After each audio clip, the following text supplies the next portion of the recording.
All right, Paradigm Thinker here. Wanted to share with you a few of my thoughts and an opinion that I have.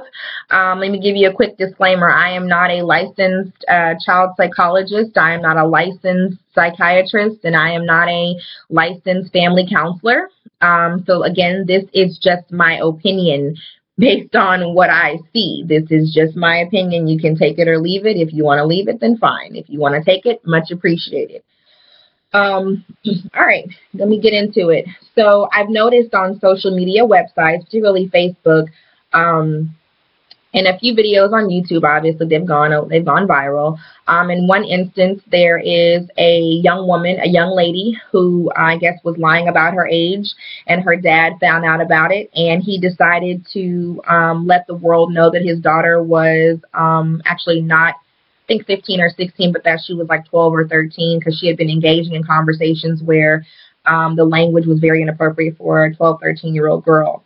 So to punish her or to teach her a lesson, he put a whole bunch of barrettes in her hair and made sure that she had the whole, Hello Kitty get up on or what have you.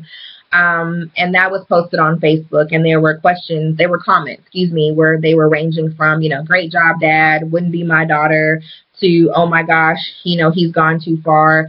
And then there were comments in between, LOL, LMFAO, all of that, the emoticons with the tears running down his eyes so that it laughed so hard it was crying. Then here recently, there were two instances where two African-American males came home after curfew. I know one in particular, well, I don't know, based on what I watched. He allegedly came home late smelling like marijuana, and the stepmother wanted to teach him a lesson. So she shaved this portion of his hair off and stated that this would be his haircut until further notice, and something similar with an African-American male, similar circumstances, I believe, and the father did the same thing, shaved his son's head. Okay, put a pin in that, move it over here. On the same social media page, European Americans are shaming their dogs. And by that, they are writing signs, one dog ate a whole bunch of powdered sugar, and the sign around his neck read, I ate the sugar or something. And then one dog, I think he had eaten a shoe, and the owner put a sign around his neck, and it said, she put me on a diet, so I ate her shoe. So you have two instances where two different groups of people are utilizing the same form of punishment. And the comments for the dog shamers were LOL, then there were some, oh my gosh, that's horrible. You can't do that to a dog. The dog can't read. And then they were, but mostly out of 1,056 comments, it was LOL. It was funny. People were tagging people in the video so they could get a good laugh at it as well. So with that, if we are shaming our children to the point to where we're trying to teach them a lesson, and we're laughing at it in the same sense, it's funny, it's comical, haha, whatever, then what image do we think that is giving off to Euro Americans? Because what happens is they are going to think, I would assume that they think that, hey, they shame their children the way we shame our dogs. And that puts them in the same category as animals. They dehumanize us. So when we have riots in Baltimore, when we have riots in, Ferguson, or every time an African-American male is lynched by a police officer, oh, he deserved it. Who cares? Some comments I read about Mike Brown were, oh, he was a thug, he deserved to die. But can we blame them for thinking that? Because we are aiding in the dehumanization of our own children that are, our own African-American children. So, if a dog gets shot on the side of the road, or you see a dead dog lying in the street because it's been hit by a car, you keep driving. You know what I mean? And in some instances, I've been on a back road headed somewhere, and I've seen people run over animals, and they keep going. They don't stop to render aid. They don't stop to, call the local animal control or call the local sheriff's department or county official or whatever. They keep going, and they don't. And it becomes normal on certain roads to see animals dead on side of the road because it's what it is. So when Michael Brown's dead body was laying in the middle of a street, you know what I'm saying? Uh, people just walk by it. Nobody stopped. Nobody cared, and I'm not talking about African Americans, I'm talking about white Americans.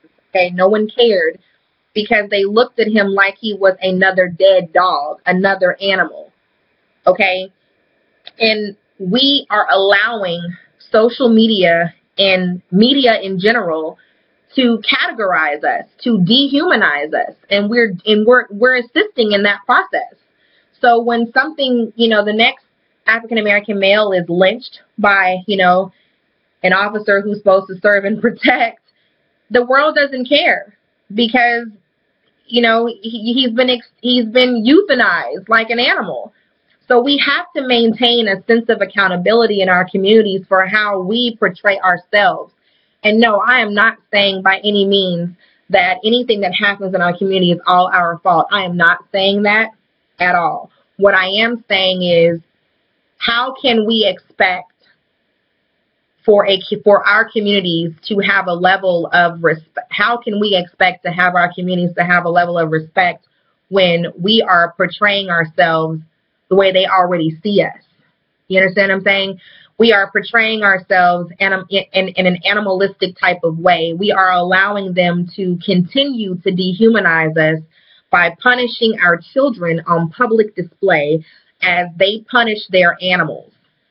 During slavery, slaves that were defiant, and I'm going to use the word defiant because that's just the word that, is used in most texts. But, you and I both know exactly what the defiance was.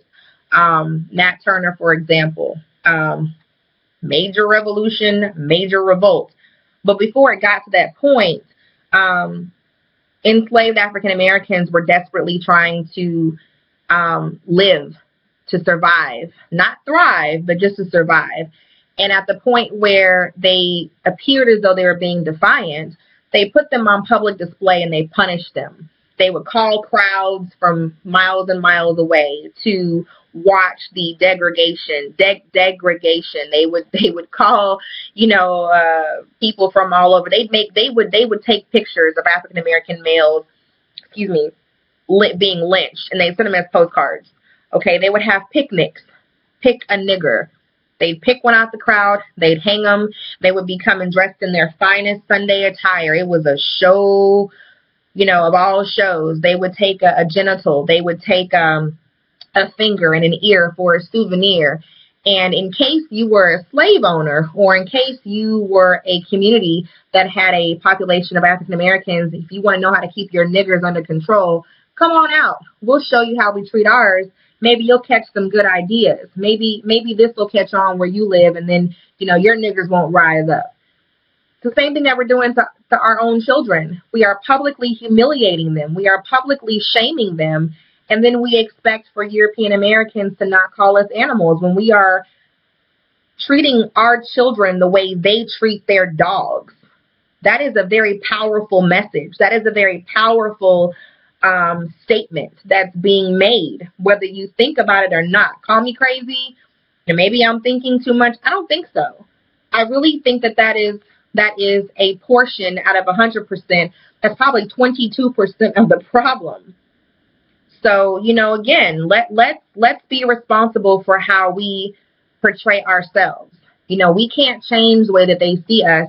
And quite frankly, I don't want to change the way that the world sees us because that doesn't affect me. What affects me is how we see ourselves. What affects me is how, my African American brothers and sisters see me and how I see them. We can't change white America's view of us, and I have no desire to, because quite frankly, racism white supremacy is something that cannot be eradicated because they need that. It's like a drug. They need that in order to survive, because if there is no more oppression and racism and white supremacy, there's no more European America. There's no, that it will collapse, period.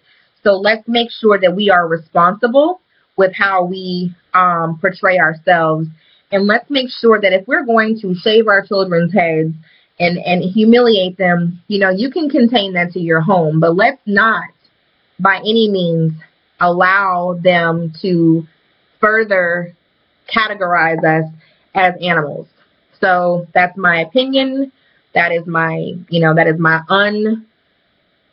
unmedically substantiated opinion. Again, what do I know? Just a paradigm thinker, I guess. But I really want you guys to think about that, and I welcome any and all comments. If you want to send me an email, that's paradigmthinkinginc@gmail.com. Send me a message. Let me know what you think. Comment on the bottom of the page. Let me know what you think. All right. Y'all have a great day.